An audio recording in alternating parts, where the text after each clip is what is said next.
Hey everybody, I'm back for episode 5 of Relax and Have a Beer.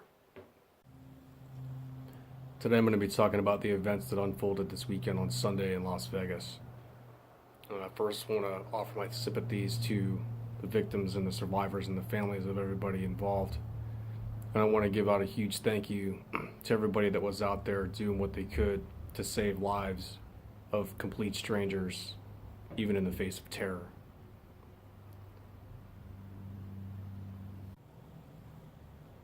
Immediately when I saw this, I knew that it was going to turn into a firestorm about the Second Amendment.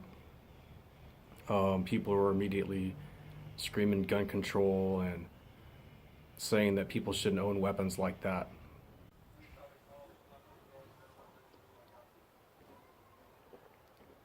In the Second Amendment, it says that as a well-regulated militia being necessary for the security of a free state.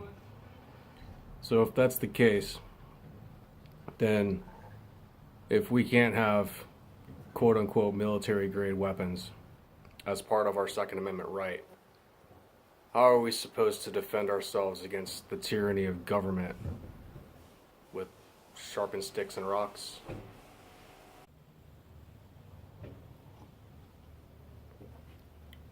With great power, like the Second Amendment, comes a great responsibility. The two most powerful things a human being can do to another human being is to take a life and save a life. I don't think it's a Second Amendment issue here.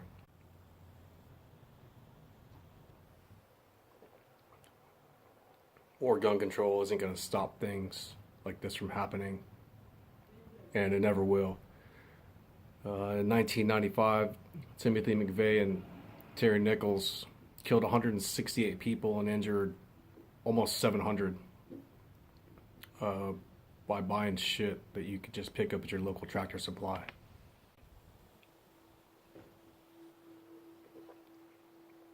I've heard some people say that because weapons can be so dangerous that the right to the Second Amendment should be earned.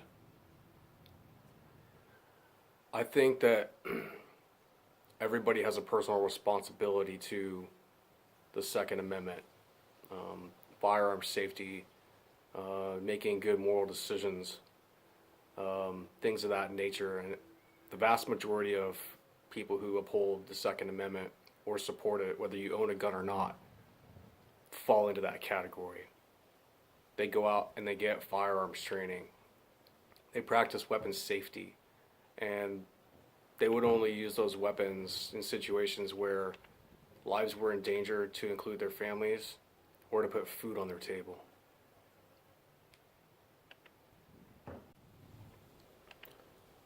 But if you're going to go out there and say that the right to own a firearm is something that should be earned, I think that the right to vote is something that should also be earned.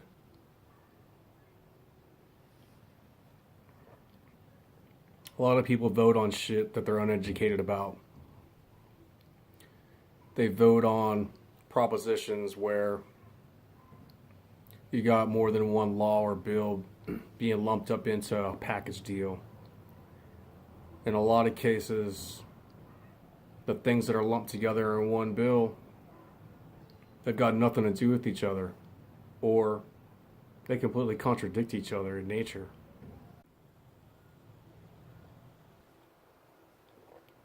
Just like there are untrained people who own firearms, I would say greater than 90% of people that vote aren't trained to read legal speak. They're not trained to look at legislation that was pushed by used car salesmen.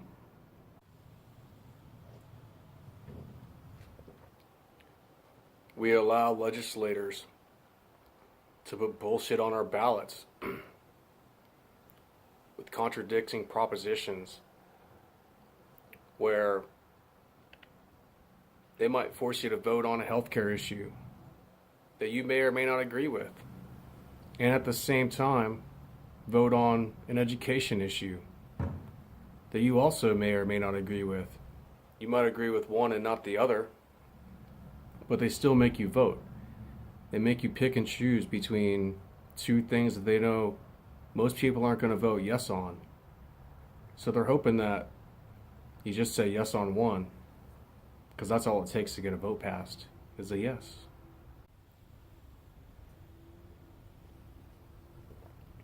I'm going to go back to the used car salesman thing. A lot of these people that write legislation, they've been doing it for a long time. They've seen past track records.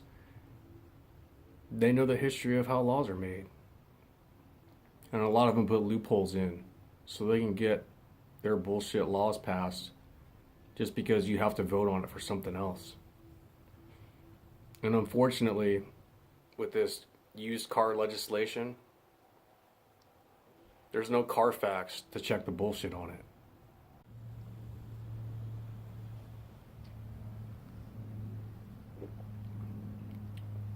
Both the right to vote and the right to bear arms are inherent, and neither shall be infringed upon.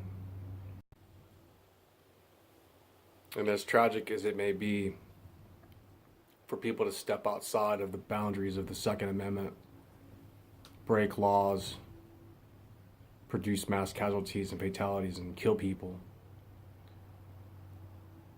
my personal opinion is that it's far, far, far more dangerous to have people who don't understand the system and how laws are made to vote.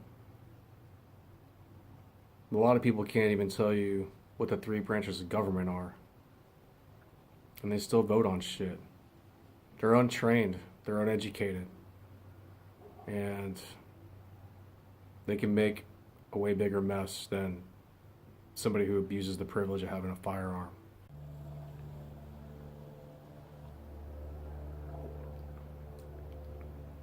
I'm an American and I vote, and I'm a supporter of the Second Amendment. And I educate myself about the system and the government and how laws are made. And not everybody does that. And I implore you to. So here's my challenge to all of you people who think the Second Amendment should be redacted or changed or modified in some shape or way. Take the time and go out and do a firearms safety course or a couple of weapons familiarization courses. In some areas they're free, and a lot of places they're cheap. Get a period of instruction on it. Teach yourself.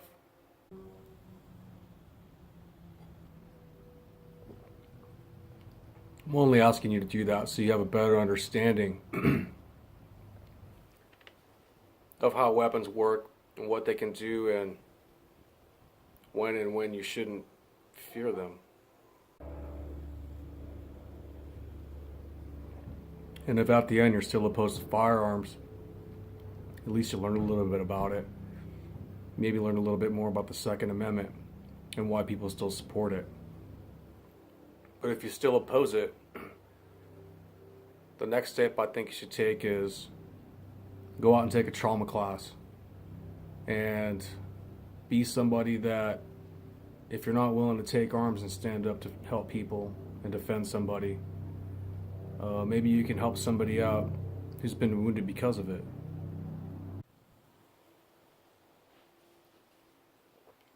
Carrying a firearm might not be your thing, but carrying a tourniquet may be. I don't always carry a tourniquet everywhere I go, but I know how to make one out of pretty much anything within my arm's reach. And if you arm yourself with that knowledge, you can do that other very powerful thing and save someone's life.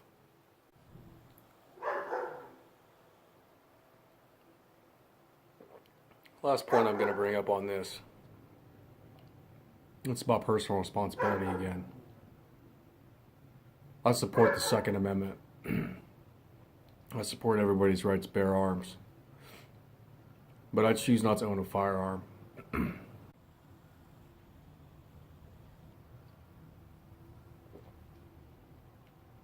The reason why I choose not to own a firearm is because about 6 years ago or so, I hit rock bottom. I was having some issues because of my profession. And I was in a place that I don't even know how I got there. It was real dark and real scary. And thanks to some friends and family, I got some help.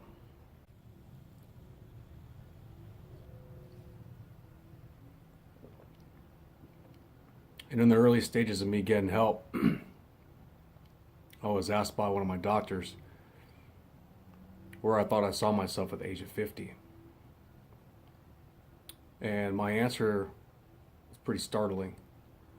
And after I thought about it, when the words flew out of my mouth, it made me really take steps to change how I do a lot of shit in life.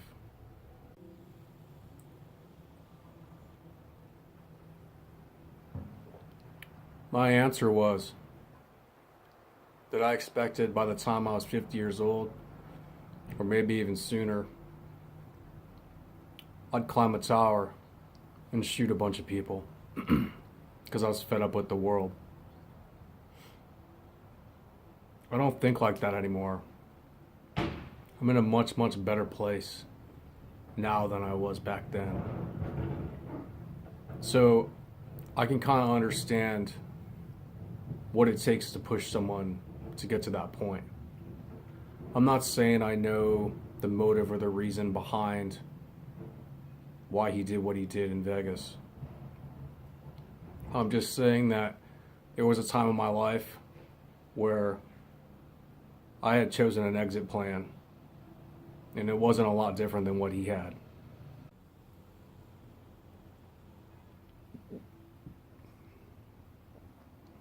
Fortunately for me, thanks to my amazing wife and a good friend of mine named Joe Moore, I put myself in a timeout and kind of rethought my way of living and started to build a new baseline for myself so that I wouldn't go out there by the time I was 15, climb a tower and kill a bunch of people. But I get it. I'm not condoning it. And I'm glad that I have the foresight to take that step for personal responsibility. To say, you know what, I'm not going to own a firearm. I know everybody's not like me. And I know some people are susceptible to pressures in life. And they're going to do whacked out crazy shit. But that's an individual thing. It's not a Second Amendment thing, First Amendment thing, a right to vote thing. And I think the way that we can prevent things like this in the future is straight up education, straight up training. Get out there and understand laws. Get out there and understand firearms. Understand how your government system works.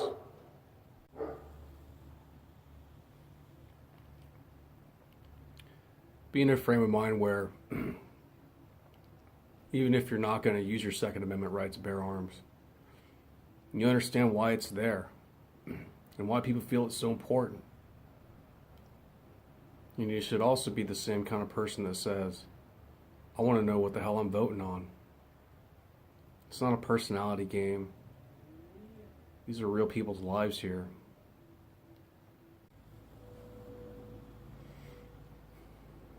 Taking guns away from people is something that you can't undo. And while I get it, a man used firearms, an excessive amount of firearms, to kill 58, 60, I don't know what the count is now, and injure 500 more. That doesn't mean everybody else is like that.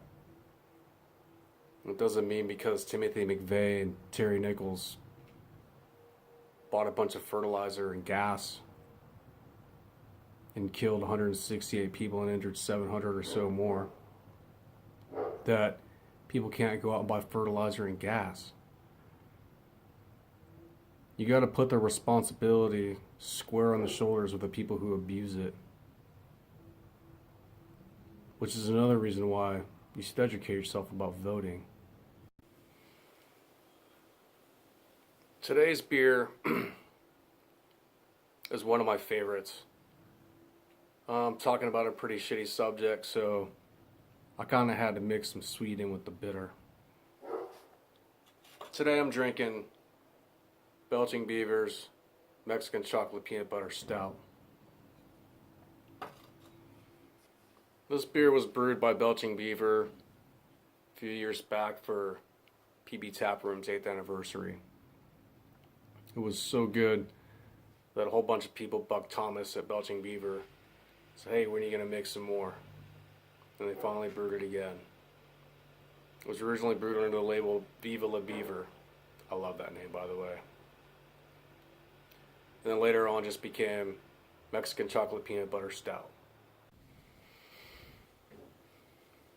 It's a nice dark beer. It's not too big, it's not too small. Comes weighing in at 7.5%.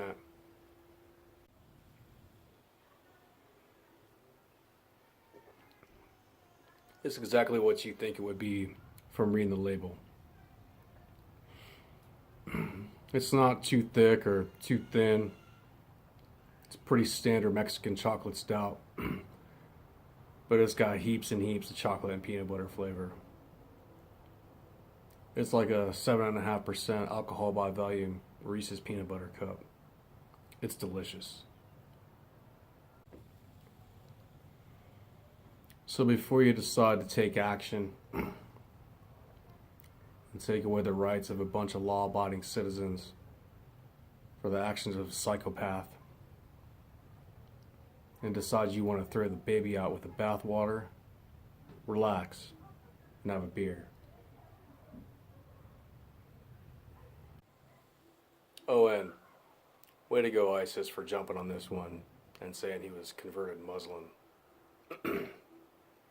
It just makes me further think that I'm glad I got my life unfucked so that when I executed my swan song, some bullshit terrorist organization didn't decide to say, good work, man. We're going to take the credit for that.